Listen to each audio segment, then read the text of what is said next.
And as the public impeachment hearings continue, Republican Senator Ron Johnson, who attended Ukrainian President Zelensky's inauguration, explains his recollections. One America's Christina Howitson has more.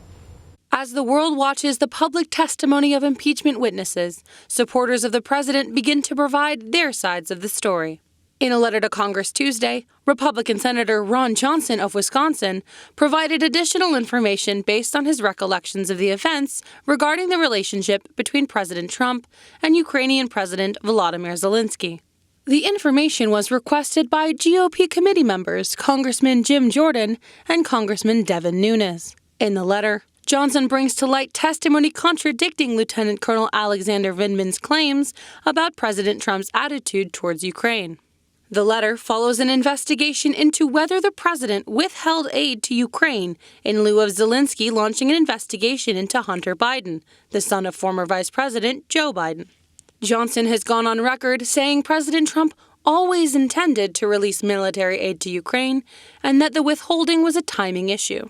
When I sprung that on President Trump in my August 31st phone call, he completely denied there's any kind of arrangement that Ukraine had to do something before he'd release that funding. And this is what has not been reported from that phone call. At the tail end, it was a pretty long phone call. We talked about a bunch of other things, but at the very end, he wrapped it up by saying, Ron, I got a hurricane I have to deal with, but I hear what you're saying. We're reviewing this. I think you're going to like my decision. So he's already leaning toward providing that funding on August 31st. My guess is that if this never would have been exposed, that funding would have been restored, and our relationship with Ukraine would be far better off than it is today. In his letter, Johnson goes on to explain Vindman and other foreign officers may have taken liberties in their reporting of foreign policy motives, as their personal opinions may have overshadowed the president's wishes.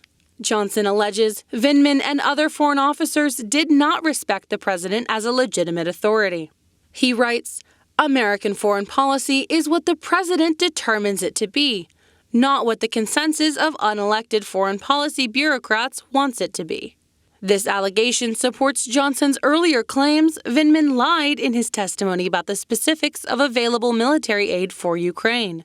I would take things that Colonel Vindman says with a grain of salt as well, because in his testimony, he said the Obama administration provided Javelin weapons. They didn't. It was March 2018 that 210 Javelin weapons were finally approved in terms of movement over to Ukraine. The letter was released ahead of Vindman's public testimony about his reporting of the July phone call. Christina Howitson, One America News.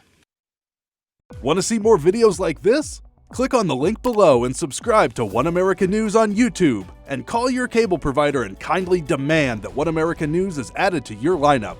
Call and subscribe today.